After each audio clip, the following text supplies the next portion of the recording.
Partition of India. It is considered one of the most violent event in the 20th century where more than 1 to 2 million people died. Though it is a political concept, we would like to look at the human angle as well.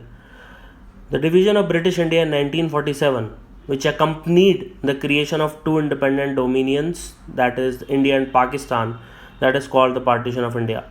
Subsequently, it also led to the formation of People's Republic of Bangladesh in the early 1970s, but that part will not be included here. The Dominion of India, today it is known as the Republic of India. The Dominion of Pakistan, which is officially known as the Islamic Republic of Pakistan. It basically involved the division of two provinces, Bengal and the Punjab, based on the district-wise Hindu or the Muslim majorities. The boundary demarcating India and Pakistan, they came to be known as the Red Cliff Line. So this is the Red Cliff Line. The division other states between the new dominions, like the British Indian Army was divided, Royal Indian Navy, the Indian Civil Services, the railways, the Central Treasury. The partition was set forth in the Indian Independence Act of 1947 and it resulted in the dissolution of the British Raj. The British government in India was called back to Britain, leaving the newly formed countries to govern themselves. This is the modern day Pakistan, this is the modern day India, and this is the modern day Bangladesh, which was erstwhile known as Pakistan. So this part was called as the West Pakistan, this was called as the East Pakistan. The two self-governing countries of Pakistan and India legally came into existence at midnight on 14th and 15th August of 1947 respectively. Let us see the background in the 19th century. So post 1857, post the 1857 mutiny and the Second Anglo-Afghan War, Indian Muslims were rebelling against the crown.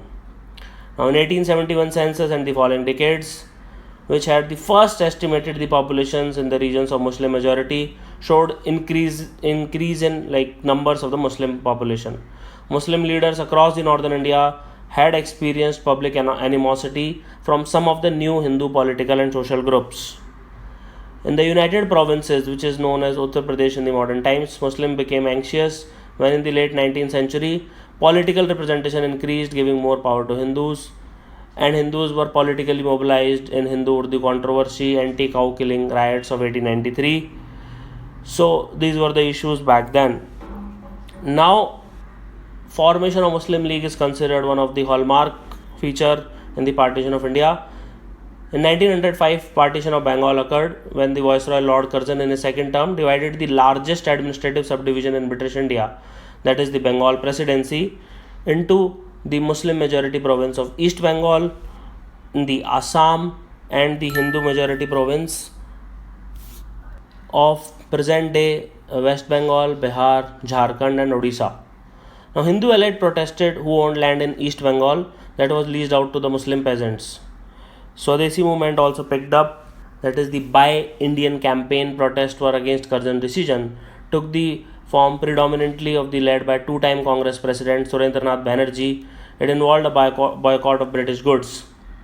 Slogan Bande Matram, which is a Bengali term for Hail to the Mother, the title of a song by Bankim Chandra Chatterjee, which invoked a mother goddess who stood for Bengal, India, and the Hindu goddess Kali.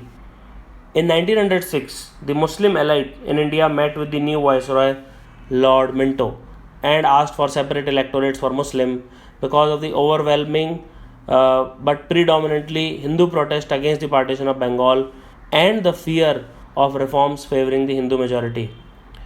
The All India Muslim League in 1906 was formed in December 1906 in Dhaka, which is the capital of present-day Bangladesh, and the league was in favor of Lord Curzon's partition plan. Now, idea of new province with Muslim majority by like Dhaka Nawab Khwaja Salimullah, who hosted the league's first meeting in his mansion in Shahbag, was aware that a new province with a Muslim majority would directly benefit Muslims who are aspiring to political power. Now let us see World War I Lucknow Pact from 1914 and 1918.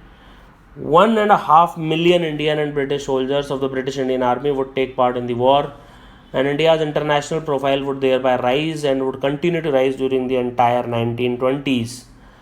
This led to India becoming a founding member of the League of Nations in 1920, which you can say in some ways a precursor to the United Nations, under the name Les Indes Anglaises, that is British India, and they participated in the 1920 Summer Olympics in Antwerp.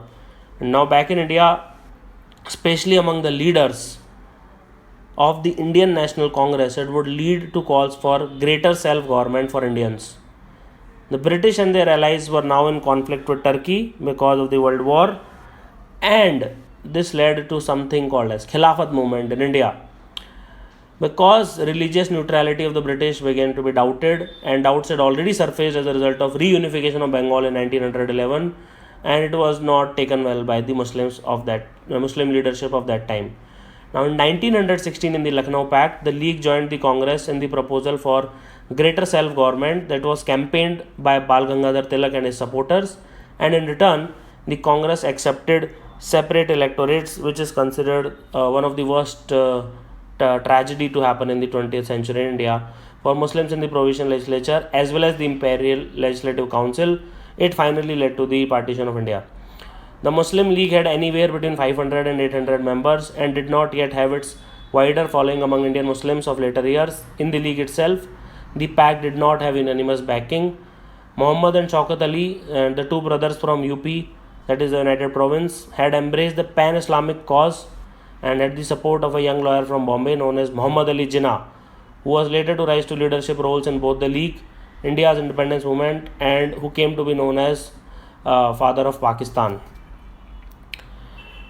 Now, Montagu-Chelmsford reforms of 1919 and the two-nation theory is very important. It is called as the Government of India Act of 1919, and it was passed in December of 1919. It enlarged both the provincial and imperial legislative council, and it gave the people the opportunity to vote, at the provincial levels. Now, the principle of communal representation, which was an integral part of Minto Morley reforms, and more recently of the Congress Muslim League Lucknow Pact, was reaffirmed, with seats being reserved for Muslims, Sikhs, Christians, Anglo-Indians, domiciled Europeans in both the provincial as well as the Imperial Legislative Council. Now the two-nation theory or the ideology was that primarily identifying and unifying denominator of Muslims in the South Asian subcontinent in their religion rather than their language or ethnicity, and therefore Indian Hindus and Muslims are two distinct nations regardless of ethnic or other commonalities. This two-nation theory was a founding principle of the Pakistan movement, that is an ideology of Pakistan as a Muslim nation state in the Indian subcontinent, and the partition of India in 1947.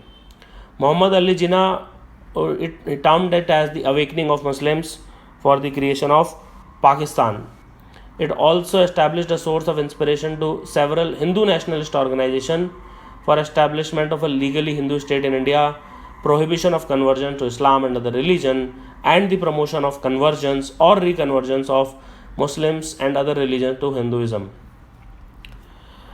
Now, let's see the run-up to World War II and Lahore Resolution. In 1933, Chaudhry Rahmat Ali produced a pamphlet, Now or Never, in which the term Pakistan was coined, that is the land of the pure, comprising the Punjab, the northwestern province, that is Afghani, the Sindh, Balochistan, Kashmir. So it was an acronym in certain sense. Government of India Act 1935, it provided provincial autonomy, increasing the number of voters in India to 35 million. Now in 1937, during the Indian provincial elections, Muslim League turned out its best performance in Muslim minority provinces such as the United Province, where it won 29 of the 64 reserved Muslim seats. In the Punjab region, the Unionist part of Sikandar Hayat Khan, Unionist party, won the elections and formed a government with the support of the Indian National Congress and Shiromani Akali Dal, which lasted for 5 years. When we talk about Bengal, so in Bengal the League had to share power in a coalition led by Fazlul Haq, the leader of the Krishak Praja Party, and the Congress on the other hand, they won 716 out of total 1585 provincial assembly seats and was able to form governments in 7 out of the 11 provinces of the British India. The Muslim League conducted its own investigation in Congress-led provinces, and apparently they found that Muslims would be unfairly treated in an independent India dominated by the Congress. And in 1939, you had the Second World War breakout. the Muslim League organized Deliverance Day, that is celebration from and supported Britain in the war effort, and later described the Congress as a Hindu organization. In 1940, the Lahore Resolution under Jinnah was passed stating that the areas in which the Muslims are numerically in majority, like in northwest and eastern zones of India, should be grouped to constitute independent states in which the constituent units shall be autonomous and sovereign. Finally, we have the Cripps Mission and the Quit India Resolution. In March of 1942, the Americans were supporting independence for India. In 1942, Sir Stafford Cripps, who was the leader of the House of the Commons, he was sent to India with an offer of dominion status to India at the end of Second World War in return for the Congress's support for the war effort. The Cripps offer included a clause stating that no part of the British Indian Empire would be forced to join the post-war dominion. Only Indians could draft the constitution and provinces could demand independence. The Congress opposed to the claim of dominion status because it was with unclear nomination of princely states. Now the Muslim League wanted a clear proposal for creation of Pakistan and were opposed to the single union of India. The Cripps mission, it was largely unclear and it added to the partition cause because it did not have clarity. The Congress had been transformed into a mass nationalist movement of millions, and in August of 1942, the Congress launched the Quit India movement, which asked for drastic constitutional changes, and there was a slogan of "Do or Die" by Mahatma Gandhi, which the British saw as the most serious threat to their rule. The nervous British immediately jailed the top Congress leaders and kept them in jail until August of 1945, whereas the Muslim League was now free for the next 3 years to spread its message, and British largely saw the Muslim League as the main representative of Muslim India. We'll continue this course. Thank you. In this lesson, we will discuss the road to partition, the events and the facts which led to the massive massacre of more than 1 million people, which was considered one of the most violent acts in the entire 20th century. It also led to the mass exodus of more than 15 million people across the border, which is again considered one of the biggest mass emigration in 20th century. From 1946 to Road of Partition, the Labour Prime Minister Clement Attlee had been deeply interested in India's independence since the 1920s. For years he supported India's independence. He now took charge of the government and gave the issue highest priority. Attlee sent a cabinet mission in India in 1946, and which was led by the Secretary of State for India, Lord Pethick Lawrence, and it included Sir Stafford Cripps, who had visited India 4 years ago. It failed because Congress and the Muslim League could not agree.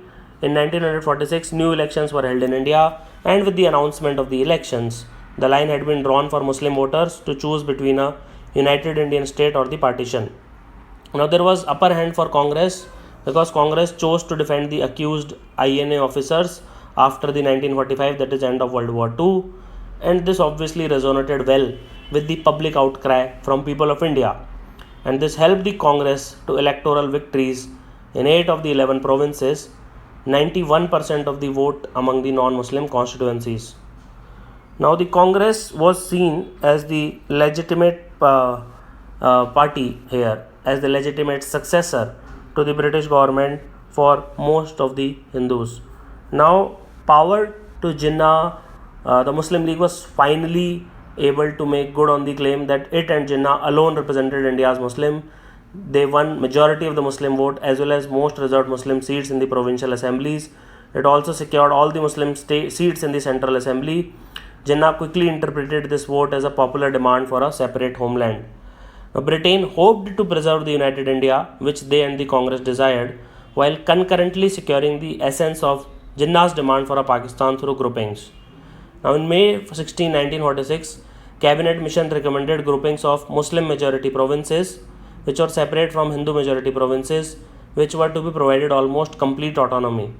The Congress rejected the concerns regarding decentralization, and now one of the worst thing that ever happened to India during that time was happened on 16th August of 1946, the Direct Action Day, that is the Great Calcutta Killing of August 1946. Violence continued for 3 days, in which approximately 4,000 people died according to official accounts, but much more died on the ground. This led to the start of communal violence in the India subcontinent. Outbreak spread to neighboring Bihar and other places across India. In September of 1946, a Congress-led interim government was installed with Jawaharlal Nehru as United India's Prime Minister. And in 1946, the Labour government in Britain, its exchequer exhausted by the recently concluded World War II, decided to end the British rule of India, and in early 1947, Britain announced its intention of transferring power no later than June of 1948. Now you will see the crucial role of Sardar Vallabhbhai Patel. There is a reason why he is called the Iron Man of India. Now we will see that. He was one of the first Congress leaders to accept the partition as a solution to the rising Muslim separatist movement led by Muhammad Ali Jinnah. Between December 1946 to January 1947, Sardar Vallabhbhai Patel worked with a civil servant, one of the most famous civil servant of that time, VP Menon, on the later suggestion for a separate dominion of Pakistan created out of Muslim majority provinces. Sardar Vallabhbhai Patel worked towards blocking any possibility of Punjab and Bengal's inclusion in Pakistan completely. On 3rd June 1947, the new Viceroy Lord Mountbatten formally proposed the plan on partition. Patel gave his approval and lobbied Nehru and other Congress leaders to accept the proposal. Sardar Patel also engaged Gandhiji in frank discussions in a lot of private meetings over the perceived practical unworkability of any Congress-led coalition, the rising violence and threat of the civil war. Patel quoted one quote, that is, "The freedom is coming. We have 75 to 80% of India which we can make strong with our own genius. The League can develop the rest of the country."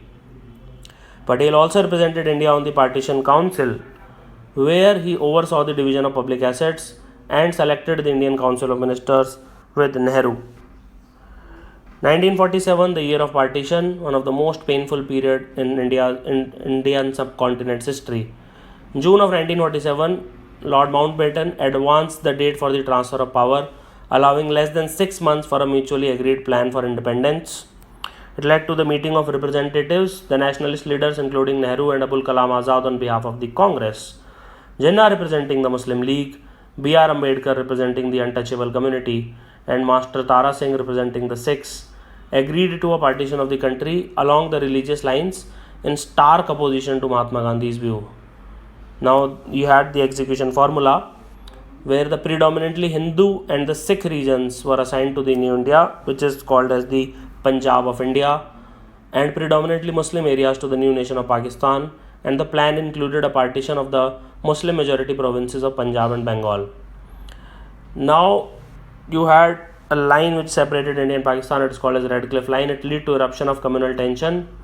On 18th July 1947, the British Parliament passed the India's Independence Act that finalized the arrangement for partitions and abandoned the British suzerainty over the princely states, of which there were several hundreds, more than 500 princely states, leaving them free to choose whether to accede of one of the new dominions.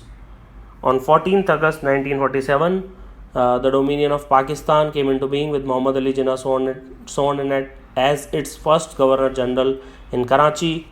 On 15th August of 1947, India, now a Union of India, became an independent country, with official ceremonies taking place in New Delhi, Jawaharlal Nehru assuming the office of Prime Minister and Viceroy Lord Mountbatten staying on as its first Governor General. Gandhiji, however, remained in Bengal. He preferred instead to work with the new refugees from the partitioned subcontinent and to curb any riots or violence. In August of 1947, Pakistan applied for the membership of United Nations and was accepted just 1 month down the line on 30th September 1947. The Dominion of India continued to have the existing seat, as India had been a founding member of the United Nations since 1945. Now let us see the geographic division, the Mountbatten Plan or the 3 June Plan.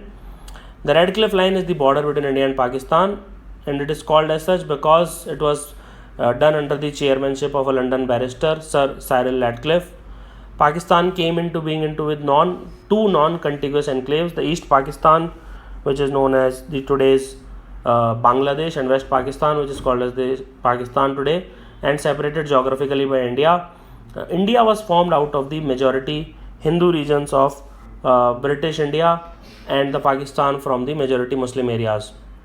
The actual division of British India between the two new dominion was accomplished according to what has been known as the Mountbatten Plan. The main points were the Sikhs, the Hindus and Muslims in Punjab and the Bengal legislative assemblies would meet and vote for partition. If a simple majority of either group wanted partition, then these provinces would be divided. Sindh and Balochistan were to make their own decisions. The fate of Northwestern Frontier Province and Sylhet district of Assam was to be decided by a referendum. India would be independent by 15th August 1947. The separate independence of Bengal was ruled out, and a boundary commission to set up in case of partition. Mountbatten's formula was to divide India and at the same time retain maximum possible unity. Now let us see the numbers behind partition. One of the worst massacre, one of the worst mass exodus in 20th century. Massive population exchanges occurred between the two dominion in the months immediately following partition. In the undivided India, the population in 1947 was approximately 390 million or roughly 40 crore. After partition, there were 33 crore people in India, that is 330 million, and 30 million in West Pakistan, 30 million in East Pakistan. Now, once the Red Cliff lines were established, about 15 million people crossed the borders to what they hoped was the relative safety of religious majority. In Pakistan, you had roughly 7.5 million people displaced. That is 6.5 million Muslims moved from India to Pakistan and 0.7 Muslims moved from India to present-day Bangladesh. Now, displaced person coming into India, so 4.7 million Hindus and Sikhs moved from West Pakistan to India, and 2.6 million Hindus, they moved from Bangladesh to India. There was massive violence and slaughter in Punjab. Estimates of the death varies from 2 lakhs to 2 million, and virtually very few Muslims survived in East Pakistan except in Mallar Kotla, and very few Hindus or Sikhs survived in the West Pakistan because massive riots happened. Lot of people went missing, and in Pakistan lot of approximately 50,000 women were abducted. Obviously the numbers are very less. 33,000 Hindu and Sikh women were abducted according to the Indian government, and in 1954 20,000 Muslim women were recovered from India, and Pakistan government claimed that 50,000 Muslim women were abducted during riots. The numbers do not tell the real story. There was a lot of pain which you can't imagine, which no one can imagine except the person who have gone through that time. Now, according to the 1951 census of India, 2% of India's population were refugees, that is 1.3% from West Pakistan and 0.7% from East Pakistan. Delhi is still called the city of refugees because it received the largest number of refugees for a single city. The population of Delhi rose from 1 million to roughly 2 million in just 10 years. So it doubled in 10 years, which is virtually unheard of anywhere. The refugees were housed in various historical and military locations like Purana Killa, Red Fort, Kingsway Camp, which is around the present day Delhi University. Sikhs and Hindu Punjabis came from West Punjab. They settled in East Punjab. At that time, Punjab included Haryana and Himachal Pradesh also. Now, Hindus who were fleeing from Bangladesh settled across West Bengal, Assam and Tripura, and Sindhi Hindus settled in Gujarat, Maharashtra and Rajasthan. The arrival of Sindhi Hindu refugees in North Gujarat town of Godhra sparked the March 1948 riots, which then led to the immigration of Muslims from Godhra to Pakistan in 1948. Finally, in Pakistan, there were a lot of resettlement of refugees and aftermath. The 1951 census of Pakistan recorded the largest number of Muslim refugees came from the East Punjab. The number was around 6 million and it constituted 80% of the Pakistan's total refugee population. Migration from other regions of India were also there, from Bihar, West Bengal and Odisha, roughly 10%, UP and Delhi 2.5%, Gujarat and Bombay 2%, Bhopal and Hyderabad 1%, and Madras and Mysore 0.2%. When it comes to settlement, 97.4% of the refugees from East Punjab went to the West Punjab, 96% from Bihar, West Bengal and Odisha went to the Bangladesh, 96% of UP and Delhi went to Karachi and Sindh, 97% from Bhopal and Hyderabad went to West Pakistan, mainly Karachi, almost everyone from Bombay and Gujarat went to Karachi, and 99% from Madras and Mysore went to Karachi. So we'll continue this course. Thank you. In this lesson, we will discuss the princely states, the issue of Jammu and Kashmir, and the East Pakistan issue. What are these princely states? Many of us have heard about this name, but no one really knows what are these princely states.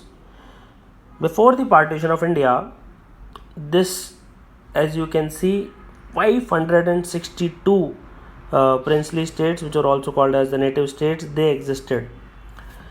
Basically, they were not fully and formally part of British India, and at the time of India's Independence Act in 1947, India was divided basically into two sets of territories, one which was under direct British rule, and the other which was under the suzerainty of the British Crown, with control over their internal affairs remaining in the hands of their hereditary rulers, and control over external affairs and defense being under the government of India under the Viceroy.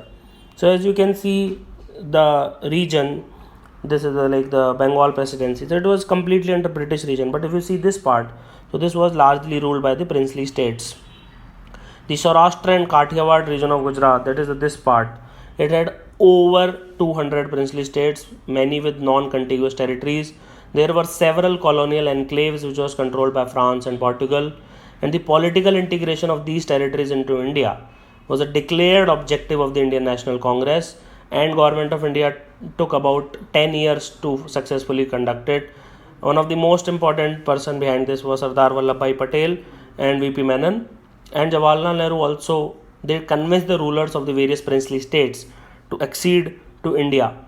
And having secured their accession, they then proceeded in a step-by-step process through diplomatic as well as the military means, and they acquired de facto and de jure control over the remaining colonial enclaves, which too were later integrated into India. What was the stand of princely states? So Lord Mountbatten was persuaded by the argument of Indian officials such as VP Menon that the integration of the princely states into independent India would to some extent assuage the bounds of partition. The result was that Mountbatten personally favored and worked towards the accession of princely states to India following the transfer of power as proposed by the Congress. The rulers of the princely states were not uniformly enthusiastic about integrating their domains into independent India, and some, such as the rulers of Bikaner and Jawhar, were motivated to join India out of ideological and patriotic consideration. However, there were others which insisted that they had the right to join either India or Pakistan, or to remain independent, or to form a union of their own. Let us take the example of Bhopal, Travancore. As you can see, somewhere here is Bhopal. This region is called as the Travancore, which is the modern day Kerala, and the Hyderabad region, which is here. They announced that they did not intend to join either dominion. Hyderabad went as far as to appoint trade representatives in European countries and commencing negotiation with the Portuguese to lease or buy Goa to give it access to the sea. Travancore pointed to the strategic importance to Western countries of its thorium reserves because nuclear power was just picking up during that time, while asking for recognition. And Bhopal attempted to build an alliance between the princely states and the Muslim League to counter the pressure which was being put on by the rulers of by the Congress. A number of factors contributed to the collapse of this initial resistance and to nearly all the non-Muslim majority princely states agreeing to accede to India. On 28th April 1947, there were a lot of attempts to boycott the Constituent Assembly, but they altogether failed when the states of Baroda, Bikaner, Cochin, Gwalior, Jaipur, Jodhpur, Patiala, Rewa took their seats in the assembly. In a few states, the chief minister or divans, they played a very big role and in convincing the princes to accede to India. And the key factors that led these states to accept integration into India were the efforts of Lord Mountbatten, Sardar Vallabhbhai Patel, and VP Menon. Patel and VP Menon were the political and administrative heads of the State Department, which was in charge of relation with the princely states. Now let us see the story of integration of princely states. Mountbatten's role was that he stressed that he would act as the trustee of the prince's commitment, as he would be serving as India's head of state well into 1948. He engaged in a personal dialogue with reluctant princes such as the Nawab of Bhopal, who he asked through a confidential letter to sign the instrument of accession, making Bhopal part of India, which Mountbatten would keep locked up in his safe. Let us see the role of Sardar Vallabhbhai Patel. By far the most significant factor that led to the prince's decision to accede to India was the policy of the Congress and in particular of Patel and Menon. He emphasized the unity of India and the common interest of the princes and independent India, and reassured them about the Congress intention, and invited them to join independent India, to make laws sitting together as friends than to make treaties as aliens. He reiterated that the States Department would not attempt to establish a relationship of domination over the princely states. That is the important point back then. Now let us talk about this instrument of accession. Patel and Menon backed up their diplomatic effort by producing treaties that were designed to be attractive to rulers of princely states. Two key documents were produced. One was a standstill agreement, which confirmed the continuance of the pre-existing agreements and administrative practices. One was instrument of accession. The ruler of the princely state in question agreed to the accession of his kingdom to independent India, granting India the control over specified subject matters. Now, instrument of accession implemented a number of other safeguards, and clause 7 provided that the princes would not be bound to the Indian constitution as and when it was drafted, and clause 8 guaranteed their autonomy in all the areas that were not ceded to the government of India. Let us see the accession process. Between May 1947 and the transfer of power on 15th August 1947, the vast majority of the states signed the instrument of accession. Some delayed it. The biggest problems, however, arose when states like Jodhpur tried to negotiate better deals with Pakistan. Junagadh actually did accede to Pakistan, and Hyderabad and Kashmir, they declared that they intend to remain independent. Now let us see the issue of Jammu and Kashmir. At the time of the transfer of power, the state of Jammu and Kashmir, which was called as Kashmir, it was ruled by Maharaja Hari Singh. Okay, though the state itself had a Muslim majority, but he was a Hindu. Now this is the present day. So this is illegally occupied by Pakistan. It is called as Pakistan occupied Kashmir. This is illegally occupied by China, the Accession Chin region, and this blue region is the India administered Kashmir. But this entire region belongs to India legally, morally, every way, because Jammu and Kashmir is integral part of India. Hari Singh was hesitant about acceding to either India or Pakistan, and he signed a standstill agreement with India and Pakistan. And his rule was opposed by Sheikh Abdullah, who was the popular leader of Kashmir's largest political party, the National Conference, and who demanded his abdication. Pakistan attempted to force the issue of Kashmir accession, cut off supplies, transport links, and Kashmir's only link with the two dominion was by air. And rumor about atrocities against the Muslim population of Punch by Maharaja's forces caused the outbreak of civil unrest, and shortly the Pathan tribesmen from the NWFP of Pakistan, they crossed the border and they entered Kashmir, and the invaders made progress towards Srinagar.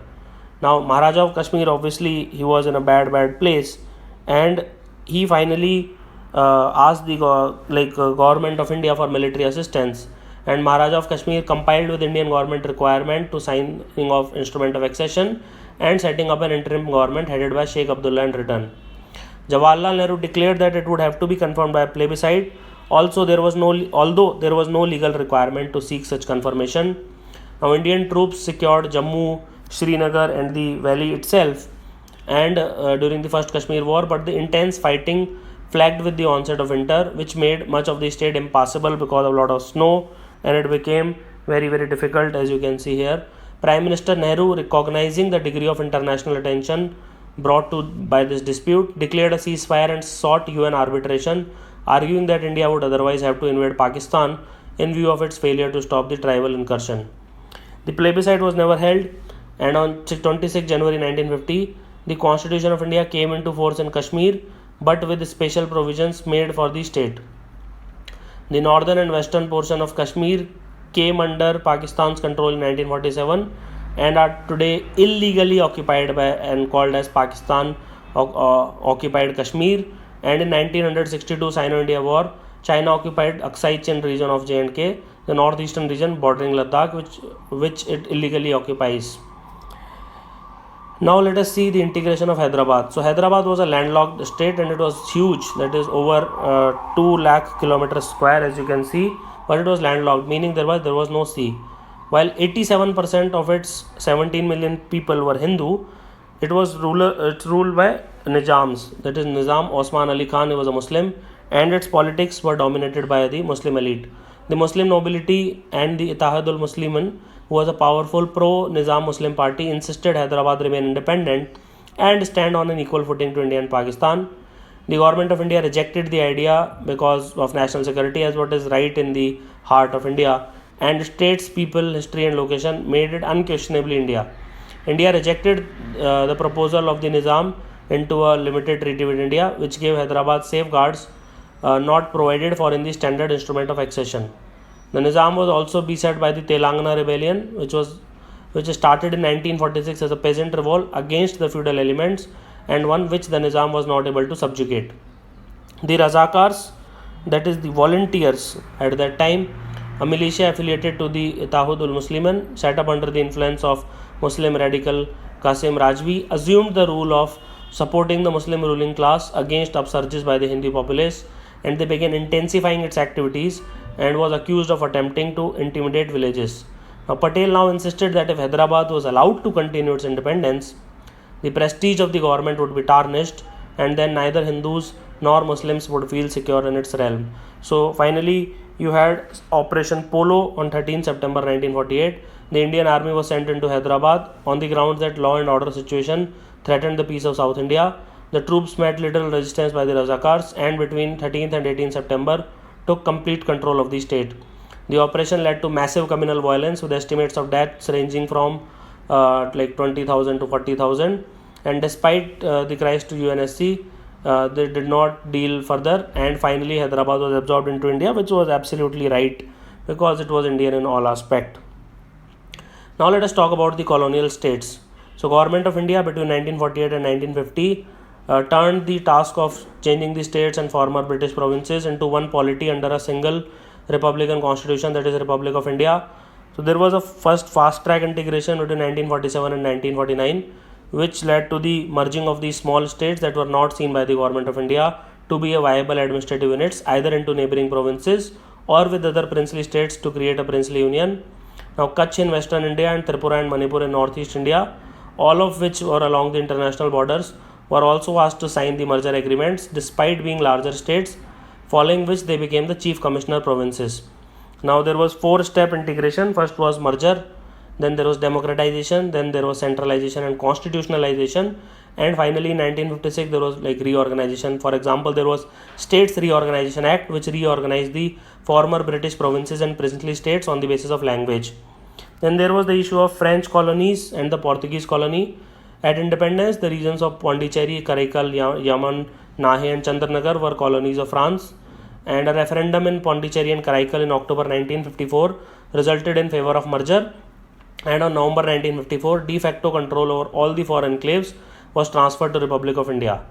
On the other hand, Daman and Diu, Dadar and Nagar Haveli and Goa were under the Portuguese control, and on 18 December 1961 the Indian Army entered Portuguese India and they defeated the Portuguese garrison there. Portuguese surrendered on 19 December and Goa was incorporated into India, and in 1987 finally it became a state. Now let us talk about in brief about East Pakistan, that is Bangladesh's liberation and Sikkim integration. So East Pakistan was the present day Bangladesh. So Bangladesh War of Independence, or simply the Liberation War in Bangladesh, was a revolution and armed conflict which was sparked by the rise of Bengali nationalist and self-determination movement. And Pakistan military Janta based in West Pakistan launched Operation Searchlight against the people of East Pakistan on the night of 25th March, and systemic elimination of nationalist Bengali civilians, students, intelligentsia, religious minorities and armed personnel. And so India supported the cause of Bangladesh movement, and government of India, they entered here, and finally there was an Operation Jackpot, and finally Bangladesh emerged as the 7th most populous country in the world. On 16 December 1971 Pakistan army surrendered, and Sikkim was also integrated, though it is not needed, but since we were talking about it. So in 1950 with the Chogyal dynasty of Sikkim we signed a standstill agreement, and finally in 1975 Sikkim was added in 1975 and 1976 it was added into India as its 22nd state. So I hope you like this course. Do give it 5 star. Thank you for watching this. Have an awesome day.